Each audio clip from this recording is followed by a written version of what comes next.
वो व्यक्ति पॉजिटिव कहाँ से लेकर आया है, यानी कि उसको जो।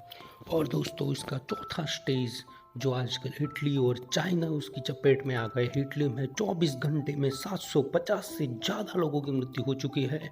हमारे यहाँ भी आप देखिए कि तकरीबन कितने गुणोत्तर में वो केस बढ़ते जा रहे हैं। अगर आप सावधानी बरतेंगे, अगर आप बस ट्रेनों में या मुसाफरी जो भी करते हैं, ट्रैवलिंग करना छोड़ दीजिए।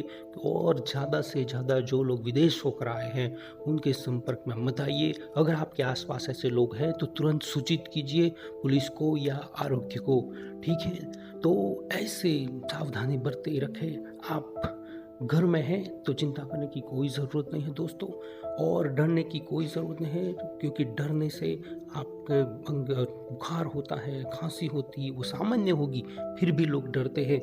और दोस्तों, एक फिर से एक अलग बात मैं बता रहा हूँ कि आज तक हमने बहुत सारे दान किए हैं मंदिरों में, मस्जिदों में, कई जगहों पर, किंतु आज हमारी मदद के लिए अस्पताल खुले हैं। तो मैं चाहता हूँ कि हम सब अगर किसी की जगह दान करना चाहते हैं तो अस्पतालों में कीजिए, कि ऐसी स्थितियों में अस्पताल ही हमारे काम आते हैं दोस्तों।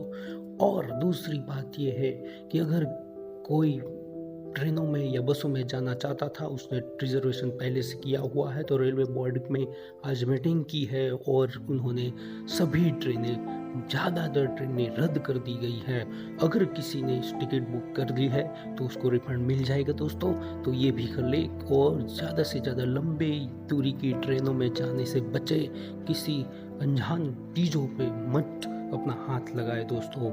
और ख़ास बात ये है कि अगर आगे भी स्थिति ऐसी जारी रही तो सरकार लॉकडाउन, शटडाउन कर सकती है। शटडाउन का मतलब होता है कि पूरी सेवाएं बंद हो जाएगी और आपको घबराने की कोई ज़रूरत नहीं है। प्रशासन आपके साथ है, सरकारी अधिकारी आपके साथ है, और जितने भी लोग सरकारी कर्मचारी इस काम में सहयोग दे रहे हैं, आप भी उनको सपोर्ट कीजिए, उनका हौसला बढ़ाए, सरकार का हौसला बढ़ाए, प्रशासन का हौसला बढ़ाए। खुद की जिम्मेदारी को सबसे पहले समझे, खुद किस प्रकार की स्थिति में है वो समझे।